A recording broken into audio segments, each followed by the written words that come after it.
بسم اللہ الرحمن الرحیم۔ السلام علیکم ورحمۃ اللہ وبرکاتہ۔ یا علی مدد مومنین، امید کرتے ہیں آپ سب خیر و عافیت سے ہوں گے۔ اللہ تعالیٰ آپ کو سلامت رکھے۔ مومنین، جیسا کہ آپ نے اصحاب کہف کی دوسری قسط کو ملاحظہ فرمایا، اور آج آپ کے لیے لائے ہیں تیسری قسط۔ تو مومنین، آئیے اس فلم کی تیسری قسط کو ملاحظہ فرمائیں۔ روم، ایتھنز، انطاکیہ، قبرص، فلسطین، شام اور یہاں تک کہ فیلاڈیلفیا میں بھی خدا پرستوں کی تعداد بڑھتی جا رہی۔ ان کو ہلاک کیا جاتا ہے، سزائیں دی جاتی ہیں، ہم ان کو سمندروں میں اور وحشی درندوں کے سامنے ڈالتے ہیں، لیکن پھر بھی ان کی تعداد کم نہیں ہوتی، یہاں تک کہ ان کا نفوذ اب ہمارے محلوں میں بھی ہو گیا ہے۔ نہیں معلوم کہ یہ دھوبی کہاں سے محلوں میں گھس بیٹھے ہیں۔ جناب جولیس، یا تو تم سمجھتے نہیں یا ناسمجھی کا دکھاوا کرتے ہو۔ کیا شہنشاہ ڈیمیسین نے اپنے چچا زاد بھائی فلابس فلمناس اور اس کی بیوی کی عیسائی ہونے کے جرم میں گردن نہیں اڑائی؟ تو کیا وہ بھی دھوبی تھے؟ کیا اسی صورت میں بہتر نہیں کہ ہم بھی اپنے دربار کے سلسلے میں ہوشیار رہیں؟ تم کیا کہنا چاہتے؟ میں کوئی خاص مقصد نہیں، فقط احتیاط کے طور پر۔ لیکن مجھے اپنے درباریوں پر پورا اعتماد ہے، پھر بھی تم سے متفق ہوں، ہمیں ہوشیار رہنا چاہیے۔ عالی جناب میکسیملین،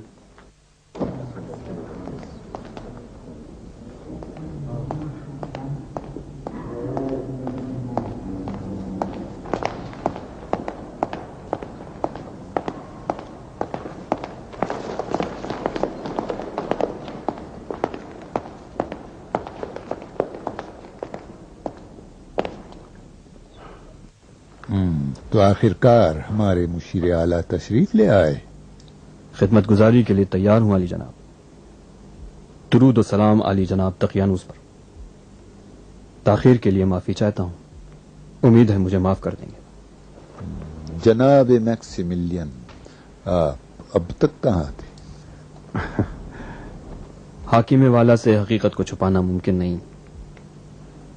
آج میں ایک رومی نہیں، میں خود بتاتا ہوں۔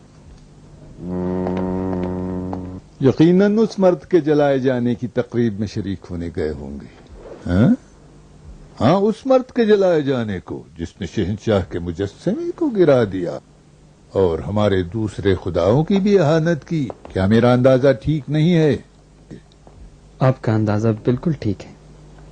وہ منظر دیکھ کر جوش آ گیا ہوگا، بھڑکتی ہوئی آگ، آسمان سے بات کرتے ہوئے شعلے، چیخ پکار، ہماری فتح کا نظارہ یقیناً قابل دید ہے۔ اس قسم کے مناظر انسان کو خوش کرتے ہیں اور دشمنوں کو دہشت زدہ۔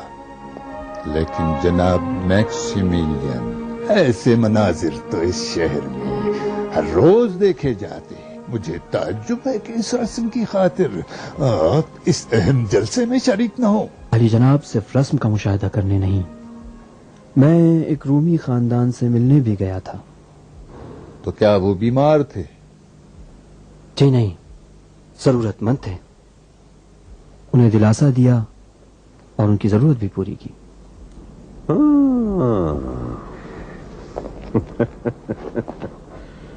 کیا تم سچ مچ یہ سمجھتے ہو کہ محبت اور دلجوئی کے ذریعے عوام پر حکومت کی جا سکتی ہے؟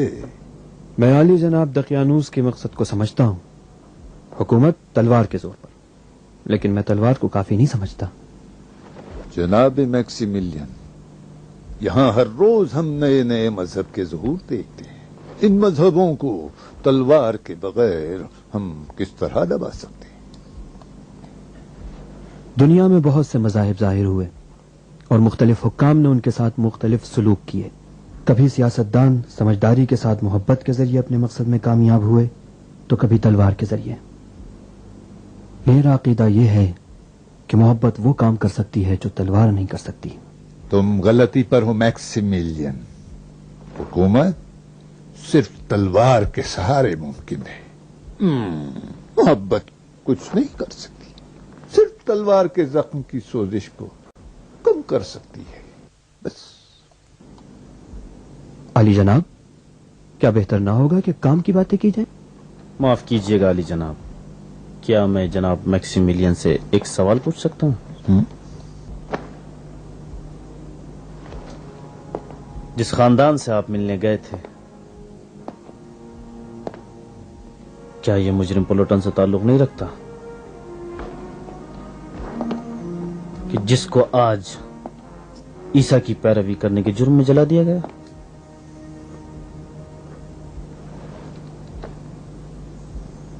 ایک مجرم رومی کو سزا دینا ضروری ہے تو ایک حاجت مند رومی کی مدد بھی۔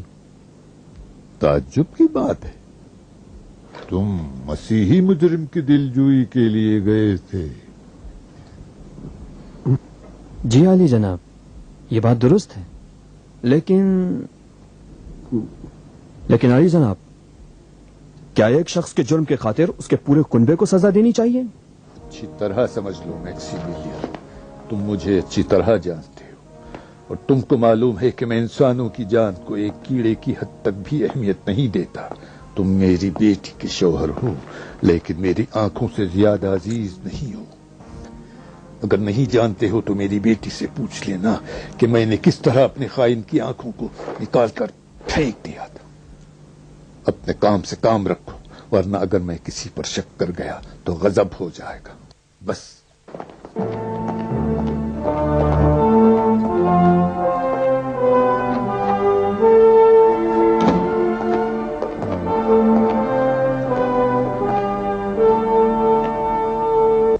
اور کوئی سوال نہیں پوچھنا ہے؟ نہیں، صرف ایک مشورہ ہے۔ میں اگر آپ کی جگہ ہوتا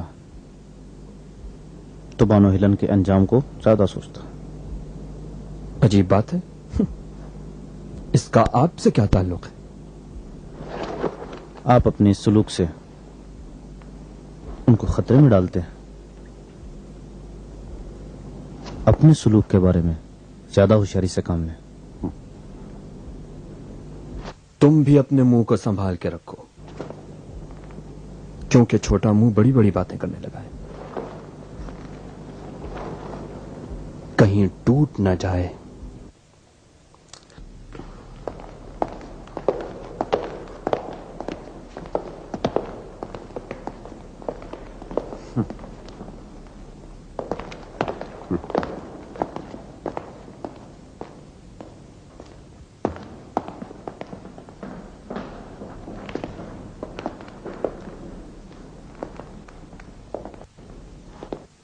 کیا ممکن ہے کہ جناب میکسیمیلین بھی ایک معاہد ہو؟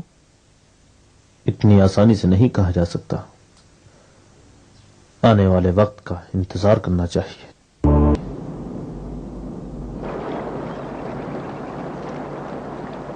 جناب میکسیمیلین، ہاں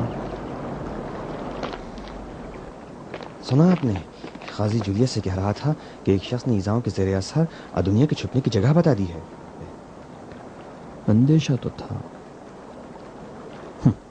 کوئی بات نہیں، میں نے گالوس کو ادونیا کے پاس بھیج دیا ہے، ابھی چلتے ہیں۔ جولیس کیسے سمجھ گیا کہ آپ کہاں گئے تھے؟ یقیناً کسی کو میری جاسوسی پہ لگا رکھا ہے۔ آپ کے خیال میں وہ کتنا جانتا ہے؟ اتنا تو خیر جانتا ہے کہ میں اور میری بیوی بت نہیں پوجتے، لیکن یہ نہیں معلوم کہ موحدوں کے ساتھ ہمارے روابط کے بارے میں بھی جانتا ہے یا نہیں۔ اگر آپ پہ شک کرتا ہے تو پھر ہم پہ بھی کرتا ہوگا۔ نہیں، ایسا نہیں ہے، اس کو جناب میکسیمیلین سے بغض ہے، نہ کہ ہم سے۔ افسوس کی بات ہے، اس کی نظریں بانو ہیلن پر شروع سے تھی۔ ہاں، یہ بات میں بھی جانتا ہوں، ہیلن بھی جانتی ہے، اور دقیانوس بھی۔ لیکن ہیلن اس سے کہیں بالاتر تھی کہ اس کی شادی جولیوس جیسو سے ہوتی۔ تو پھر آپ کو پرہیز کرنا چاہیے، وہ دقیانوس سے بہت زیادہ قریب ہے۔ جو بغض وہ آپ سے رکھتا ہے، اگر اس کا بس چلے تو وہ آپ کو ضرور ضرر پہنچائے گا۔ کوئی بات نہیں، اس کے پاس ہمارے خلاف کوئی ثبوت نہیں ہے، اور خدا نے چاہا تو آئندہ بھی کوئی ثبوت نہیں ہوگا. پتا ہے مجھے جناب دقیانوس سے اس سے بھی کہیں زیادہ سخت رویے کی امید تھی. وہ جب تک مجبور نہ ہو ایسا نہیں کرے گا. وہ خوب جانتا ہے کہ فیلاڈیلفیا میں اس کی حکومت اسی وقت تک ہے جب تک ہمارے والدوں کی حمایت حاصل ہے، اور اسی مقصد کے لیے شہنشاہ سے ہم لوگوں کو مشیر کی حیثیت سے مانگ رکھا ہے. جناب فرماندار، اجازت دیجیے. آپ کی حکومت کی بنیادوں کو مناسب یا نامناسب فیصلہ کرنے والے مستحکم یا متزلزل بنا سکتے ہیں. میکسیملین آپ کا داماد ہونے کے علاوہ روم کی مجلس اعلیٰ کے نمائندے مارسیلس کا بیٹا بھی ہے. در حقیقت شہنشاہ کے قریب ترین دوستوں میں سے. اس کے بارے میں فیصلہ کرنا بہت مشکل ہے. ہاں سمجھتا ہوں، لیکن اس کی ضد کی وجہ سے ممکن ہے دوسرے بھی گستاخ ہو جائیں. اس کی جانب سے اگر خطرہ محسوس کروں تو اسے ایک لمحے کی بھی فرصت نہ دوں گا. فی الحال اس کی ضرورت ہے.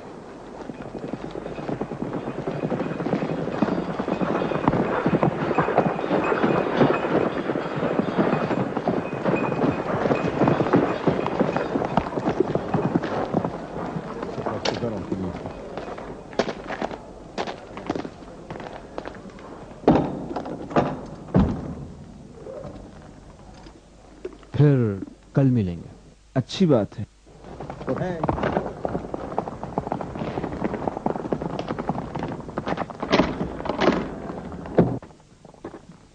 مجھے کھیلنا ہے، مجھے کھیلنا ہے، مجھے بھی کھیلنا ہے.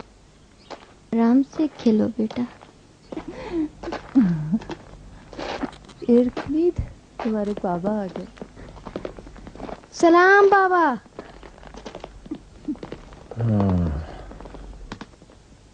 میں آج اچھا بچہ تھا بابا. ہاں جانتا ہوں میرے بیٹے، تم ہمیشہ اچھے بچے رہے ہو. آؤ ارتمید میرے پیارے بیٹے، تم وہاں جا کر کھیلو، تم وہاں جا کر کھیلو.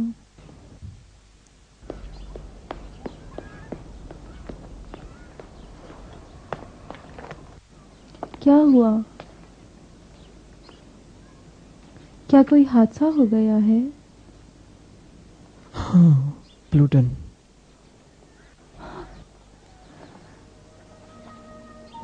کیا اسے مار ڈالا؟ ہاں تمہارے باپ کے حکم سے.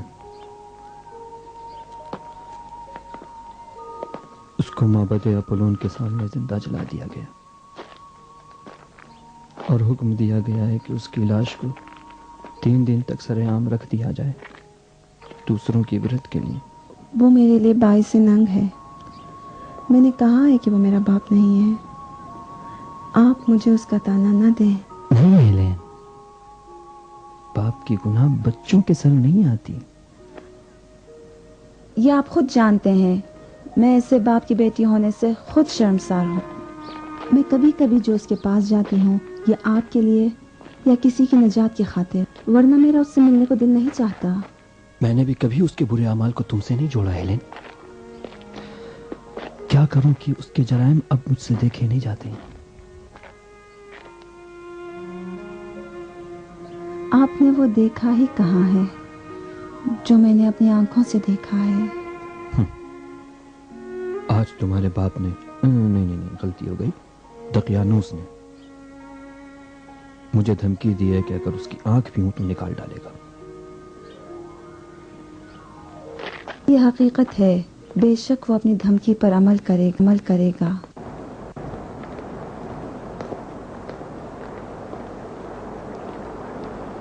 سلام عرض ہے جناب. بہت اچھا کام کیا ہے زبیر، بہت خوب، شاباش.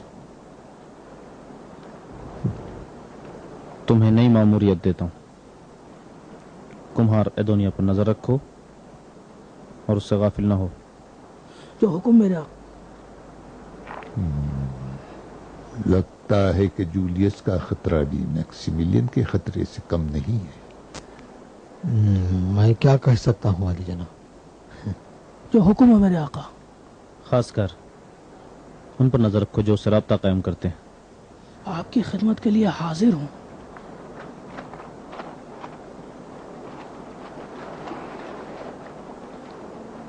یہ لو.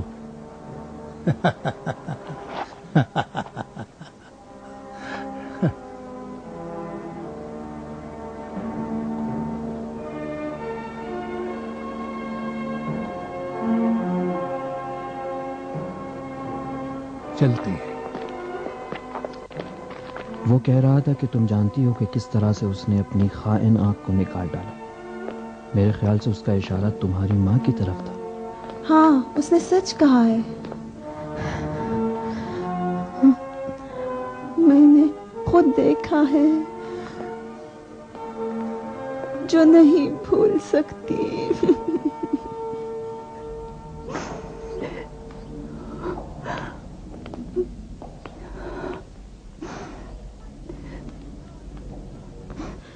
میری ماں دمشق کے قریب ایک گاؤں سے تھی.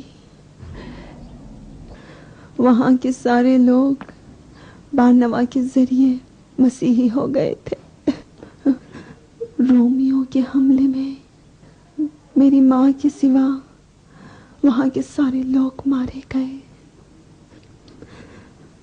میری ماں نے اپنی آنکھوں سے دیکھا کہ کس طرح دقیانوس کے سپاہیوں نے ان کے گھر والوں کی گردنیں اڑا دی. حقیقت میں کیونکہ میری ماں ایک شہزادی تھی اسی لیے مرنے سے بچ گئی. پھر اس نے میری ماں کو زبردستی اپنی بیوی بنا لیا.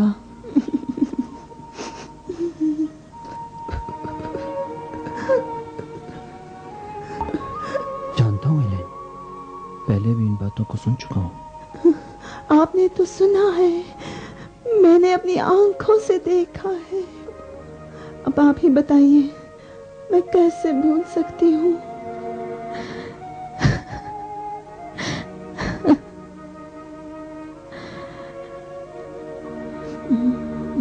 وہ میری رنج دیدہ ماں ہمیشہ اس انتظار میں رہتی تھی کہ دقیانوس اور اس کے رومی خداؤں سے بدلہ لے سکے، لیکن انہیں یہ فرصت نہیں ملی کیونکہ وہ ہمیشہ دقیانوس کے زیر نگرانی تھی.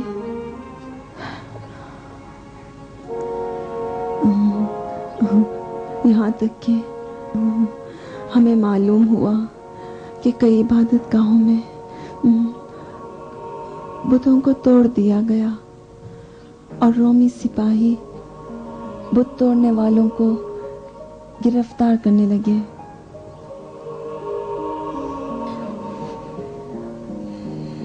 یہاں تک کہ ایک دن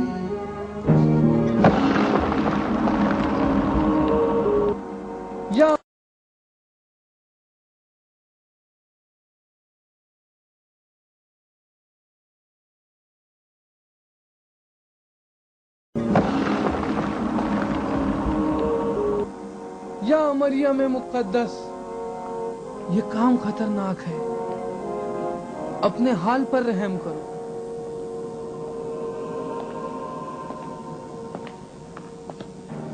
بی بی، اگر آپ گرفتار ہو گئیں تو آپ کے ٹکڑے ٹکڑے کر دیے جائیں گے.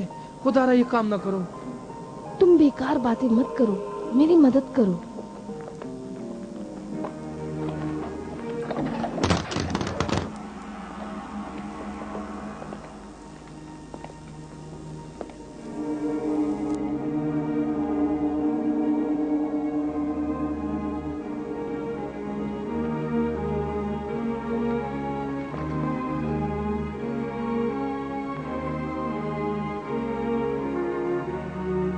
میں نے تم کو ابریگن کی نگرانی پر لگایا تھا جبکہ تم نے خداؤں سے غداری کی اور اس کا ساتھ دیا. اگر تمہاری مدد نہ ہوتی تو اس کی عبادت گاہوں تک رسائی نہ ہوتی. اب تمہاری سزا موت ہے. اس کی کوئی خطا نہیں، اس نے میری اطاعت کی ہے، اسے رہا کر دو. یہی اس کی سزا ہے کہ اس نے میرے حکم کے مخالفت میں تمہاری اطاعت کی ہے. مار دو اسے.